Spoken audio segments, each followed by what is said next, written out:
Hey everybody, welcome to the Hootie Hoo KSU podcast.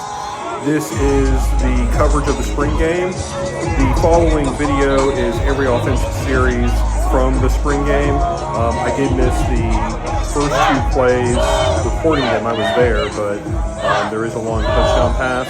So I'm going to let you see these, and I'm going to come on afterwards and talk about kind of what my takeaways from the spring game today was. Beautiful day, without question, for the game, and pretty well done, honestly. So I'll talk to you more in depth about it, but upcoming, this is just the stadium as a whole, upcoming are different series by the offense and defense. White was offense, black was defense, and that's kind of how they kept the game the entire time. You'll see, there's a couple elongated clips that are on here. What they do is I kind of show you the pace of what they're moving at, but this is just an example of just the different plays that we saw during the day, mixture of running and passing. So hope you enjoy this, hope this helps if you weren't able to attend, and I'll talk to you after the video's over. The give is to Rob Brown, southwest of midfield.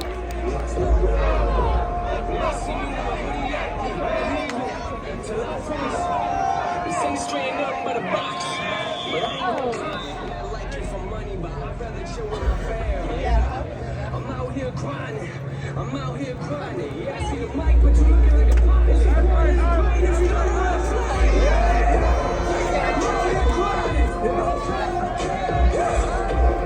I'm out here grinding. I'm out here grinding.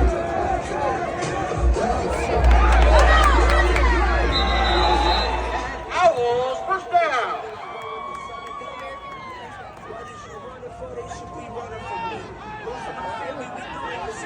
I'm getting married in 22 weeks and they still haven't said that word to me. Huh?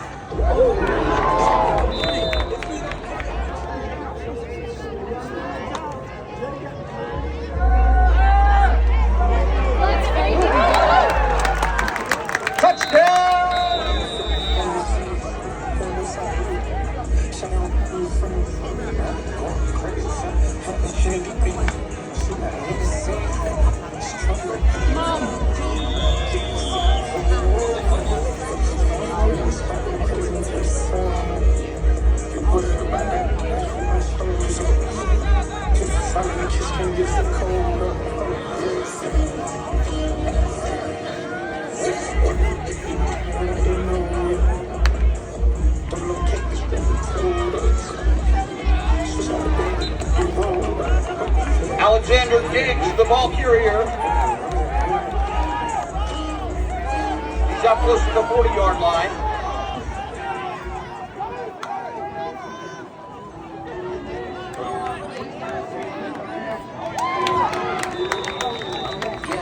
Again, it's Diggs, and an Owls first down.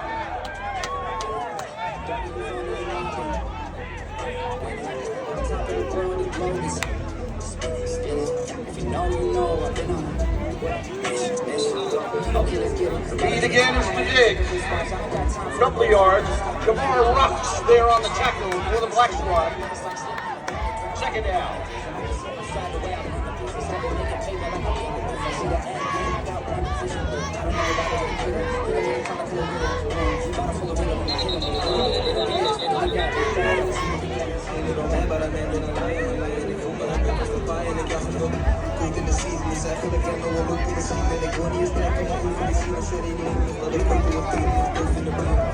I got 5 for my name, we got no stop.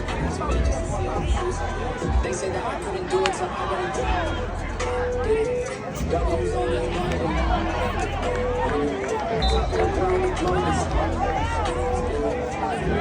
Williams' second pass is complete to Isaiah Williams.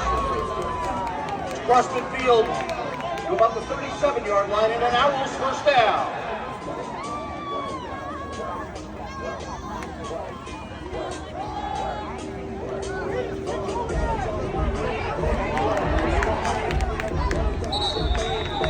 Coleman Bennett, the ball carrier. Pickup of about 12 yards, and an Owls first down.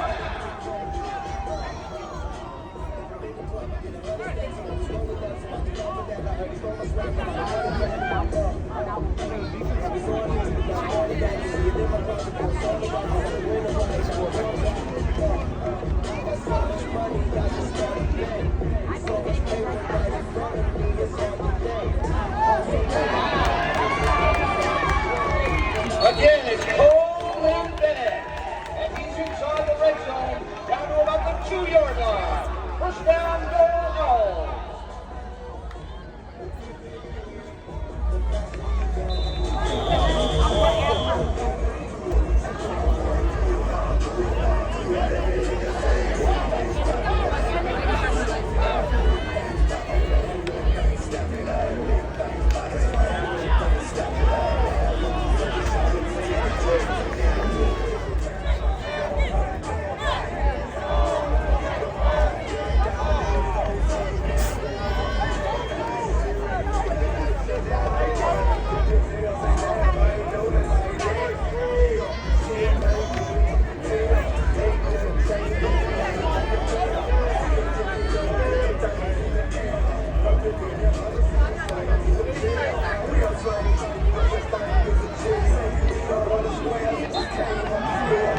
Pitches to number 27.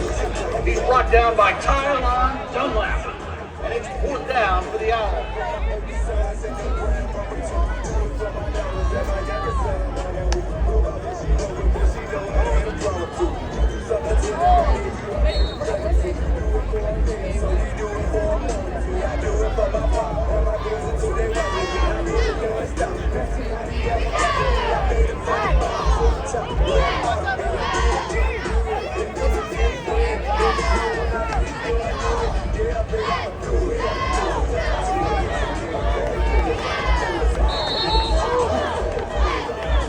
Greer, the ball carrier. Tracked down by Elijah Harper. 3rd down, 8 yards to go for the Owls.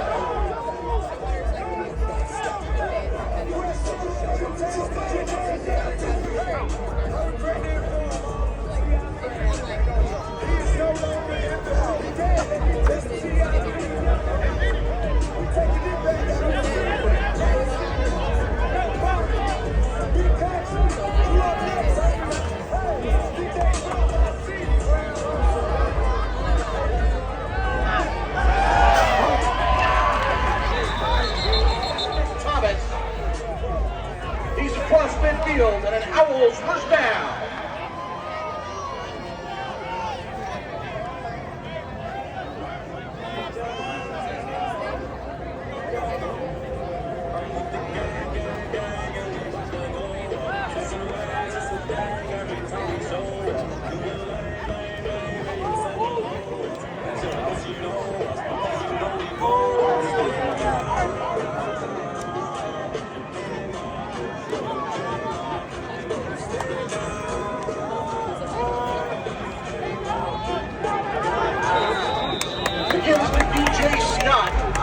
Looking for some running room in the middle. About 3 yards on the game. 2nd down.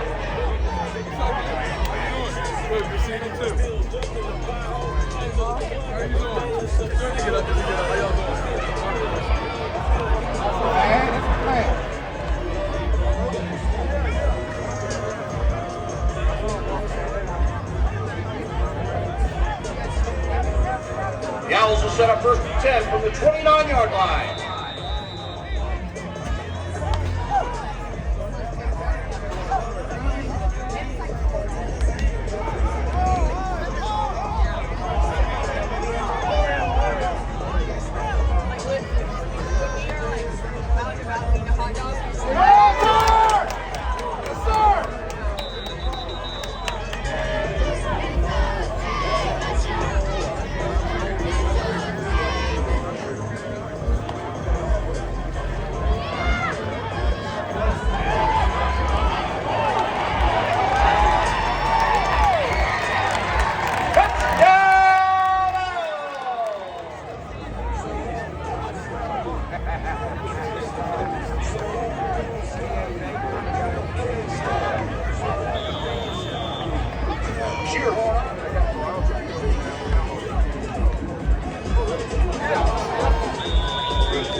everybody. Welcome back to the Hootie Who KSU football podcast. Just got back from the spring game. Good day. I'm going to kind of go in some depth and go over some takeaways, as I had mentioned earlier. So the way this week's podcast is going to work is that I have uploaded all the footage from the spring game previous to the recording of this podcast as part of it. So from a video perspective, you'll watch the intro to the spring game, all the offensive plays except the first two, one of which was a deep touchdown pass, which was annoying that I missed that. And then you'll come into this section here. For the audio side of the podcast, it'll just be my takeaways. Obviously, the video will not transfer to an audio platform.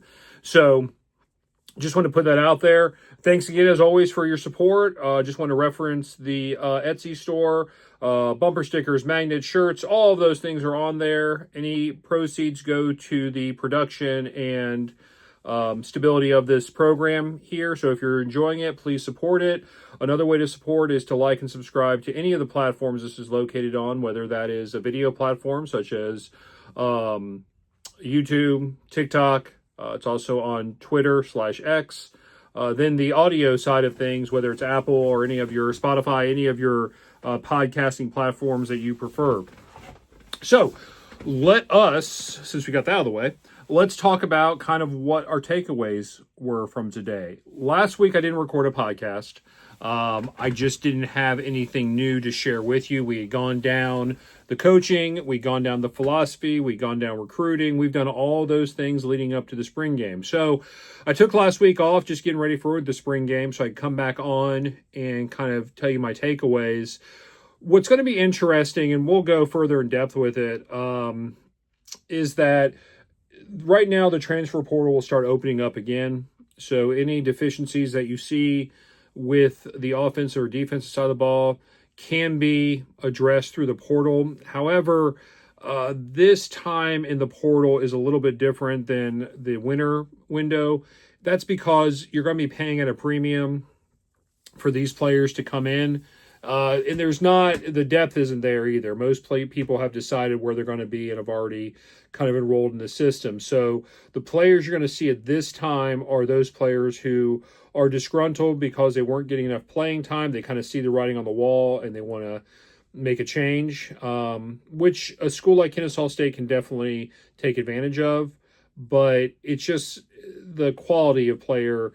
There's a reason they weren't starting at the school, and there's a reason they're looking to get in the transfer portal. So, we'll see kind of what things play out. I'll keep you up to date as far as anything I'm hearing and what the coaching staff is looking for to reinforce as we go into the regular season in the fall against Wake Forest as the opener. So first things first, just want to talk about the stadium experience. Parking was a breeze. Getting in, a breeze. I mean, the whole process was simple. Now, was it at capacity? Absolutely not. And you can see that from the videos.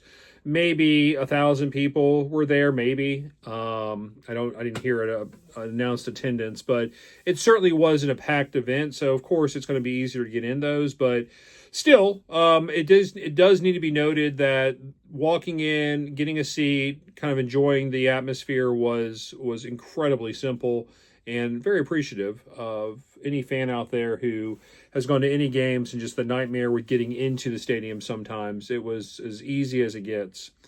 I don't know what anybody's experience is with Fifth Third Bank Stadium, but it's a cool stadium. It's not a big stadium. It's the smallest in the country, as we've discussed. Still cool, though. Still needs setup. I like how you walk down into the stadium. Reminds me of kind of Georgia Tech Stadium a little bit, where you come out and you're going down into things. And several stadiums I've been to are like that, usually on a smaller level, whether it's high school or not. But very cool. Modern stadium, for sure. Simple things that you don't think about that you want to share with people is that it doesn't have the high school bleachers, basically the metal bleachers that you see at most high school games.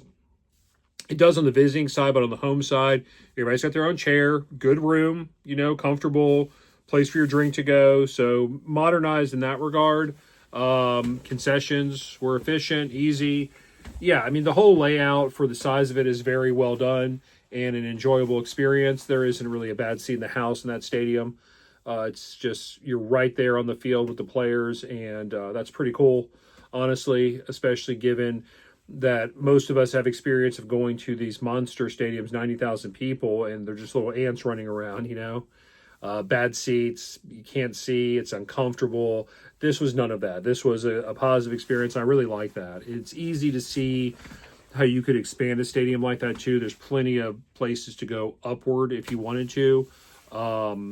Yeah, so just a good experience all the way around. I definitely wanted to point that out. All positives with the game day experience. Leaving was simple as well. Took no time to get out of there, get in the car, leave the stadium. Just not much volume whatsoever. As simple as I could have possibly imagined or hoped for. So all positives there with that experience. Going into what we've seen, let's talk about the offense. The offense was definitely the more positive side of the ball. The way the spring game was set up was when you walked in the stadium in the beginning, a little bit before 11 o'clock, it was just one-on-one drills, just warm-ups, some larger practices with just getting off the ball on the defensive side, some quick drop passing from the offensive side, just a lot of slants that they were throwing during warm-ups, and then it went into the actual scrimmage. Actual scrimmage probably lasts a little bit over 30 minutes. As you can see from the video prior to this recording, that's every play. So, that didn't take so long. Now, obviously, I cut for penalties or punts or anything like that, but as far as offensive plays go, really short. I mean, it was over by 12 o'clock noon. So the scrimmage lasted, like I said, maybe 30 minutes, but it gave us enough to kind of talk about. There is no spring game that's ever been created or ever attended by anyone that you can draw a great deal of conclusions from. And there's a number of reasons for this. One being that they're never going to show you everything in the playbook. It's going to be as vanilla gets. Also, if you're creating a new system, if you're trying to get installed a brand new system, both offensively and defensively, you're just teaching the basics at this point, and then you're expanding it as you get into the later part of summer when your fall practices kick off. With spring, you've got 15 practices plus a scrimmage, and that's a wrap. Like I said, they'll probably break down film tomorrow, and that's it. That's it for a while. Now it becomes what summer workouts are and the organization of this coaching staff, the strength and training staff, about what they need to work on, and players having the initiative to have player-led practices, going over different concepts. You usually see a lot of quarterbacks and receivers working together over the summer just to kind of get their timing down, which is obviously going to be encouraged by this coaching staff. If we look on the offensive side of the ball, Dexter Williams is the starting quarterback, as we suspected, and he's solid. He's a good player. It's tough to say against a defense you see every day in practice because you kind of know what their strengths and weaknesses are, just like they know yours. From what I saw, though, accuracy was good. Arm strength was good. Definitely on that long pass, the one thing I did not record, just had a lot of zip to it and was well thrown. There's another play that's in the video beforehand that you see a touchdown over the middle, about a 25-yard out. 25-yard in is what it actually was. But good accuracy. It was there. And he definitely has some wheels to him as well. Couple options plays that you saw where his speed is definitely going to make an impact on this offense. There's one play in particular where he keeps the ball, turns the corner, and then throws it over to a receiver to the left, almost like a pop pass. Now, they blew it dead there, the officials did, but it was a legitimate play as far as had it been a real game experience, the ball went backwards, so it was like a lateral. And there's a lot of athleticism there to be able to pull that play off, the speed to get around the corner, and then to have the wherewithal to turn, fire to your left accurately to the receiver. And that would have been a big gainer, honestly. So the quarterback position, I think that's locked in, honestly. So Dexter Williams is your starting quarterback unless something unforeseeable happens over the spring going into the season. I don't think that's a surprise. Redshirt senior, has all the experience in the world, has been through it before, so that's a good place. That's a good centerpiece to your offense for sure. And with a new coaching staff, a new system going in place, that's exactly what you need. Secondly, then we start looking at running backs. Running backs, Coleman Bennett, he's solid. He's a good player. Fast, shifty, explosive in some regards. Looked really good. There's a couple long runs there that you saw that what's possible. That if he gets an opening, if he has a lane he can get through, he's gone. I mean, he's got enough speed and lateral mobility to really make a difference and have a lot of positive yardage taking place. Alexander Diggs, it looks like, got banged up in the first series, so he was out. Later in the game, there is a screen pass. It's on the film before this podcast. Kenai Greer took the screen pass, went 35 yards to the house. So that was an explosive play as well. There's definitely some depth in the running back room, for sure. And I think that they're just going to run the ball a great deal and set the plays action over the top is probably how this offense is going to work. A lot of reads. And again, there was no surprises today. There's nothing I didn't expect to see. There's a few things that disappointed me somewhat, which I'll get into in a few moments. But overall, pretty clean. I think 2 or 3 false starts, but wasn't the end of the world. What I was curious about was the tempo they were playing at, and it wasn't as fast overall as I would have liked to have seen. Now, there is a series in the video where I just keep rolling, basically, so you can see when they're running and when they're getting first downs, how fast they get off to the line, how fast they're snapping the ball, and how fast they're going. So that is there. And I think that that's what you're going to see as everybody becomes a lot more comfortable with this offense, is you're going to see that pace. Basically, the idea of do not substitute your offensive player. So here are your horses. This is what you're going with. You're not bringing running backs out every play, offensive linemen, wide receivers out every single play. This is your base. These are the guys you're going with, and you're not going to substitute, allowing you to go really fast. If you do that, the defense can't substitute either, which will wear them out as the game goes on. That's the idea behind this offense, is to go fast, don't let the defense have substitution, and wear them out the further the game goes on. And that's really what we saw today a little bit. One series in particular more than the others. A few series were sabotaged with pace based on penalties and just not knowing where to be, the players not knowing where to be. There's a couple of times when you'll see teams get up to the line to be able to snap it. They'll step out, look to the sideline to get an offensive adjustment, and then make the adjustment, call the audible on the line. That happened a few times. Anytime you do that, of course, that's slowing down the pace of play a little bit. So that's, again, there's a mixture. They're working through the sores with this new offense that they're getting used to, but there was a time when it was moving and they were able to move the ball both through the air and specifically on the ground. And so there's definitely something to work with there.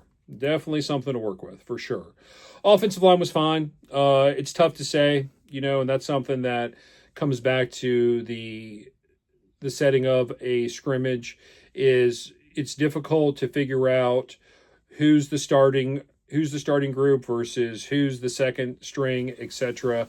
with the offensive and defensive line. There's definitely moments of good on good, for sure. And the offense had the better day in that regard when it was good on good. Defensively, like I said, we'll talk to in a second, but we're going to need a little bit more there from the defense. But like I said, the offensive line did a pretty good job opening up some holes, giving the quarterback some time.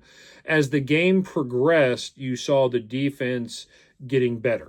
In the beginning, there was a lot of chunk plays, for lack of better words, just big-time plays for long gains. As the game went on, though, the defense started to get more stops. The last 2 offensive series it resulted in a punt and then a 4-and-out, and then the scrimmage concluded.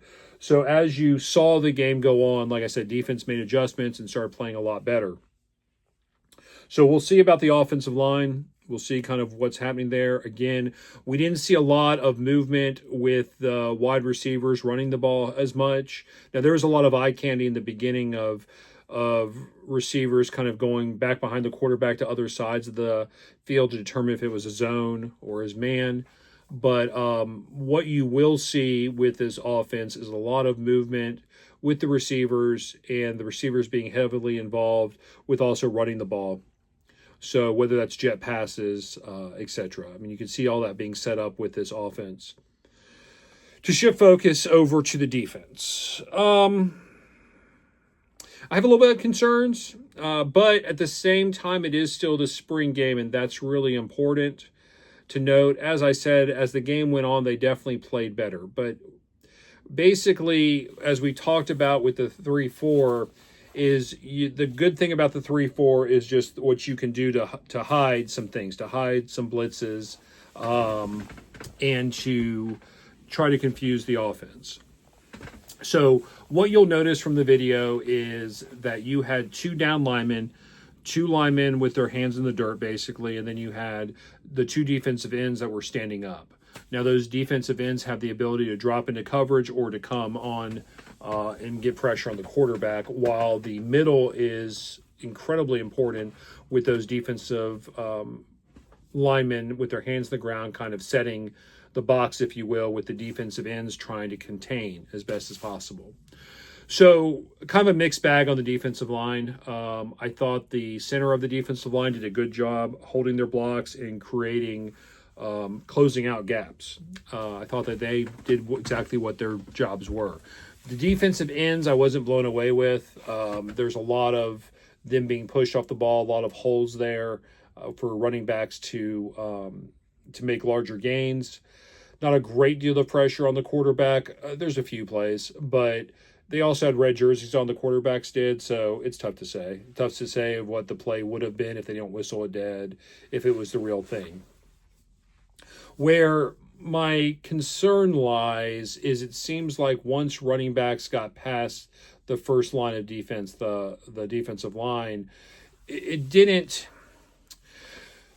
Basically, I don't know how else to say it, but basically it seemed like the linebackers and the secondary players were catching tackles, which means that you're running towards me. I'm going to tackle you, but I'm going to grab on, and we're going to fall back together. I'm catching you as we fall backwards. I would like to see that go the other way, that when you make a tackle, that there's impact and the running back goes the other direction.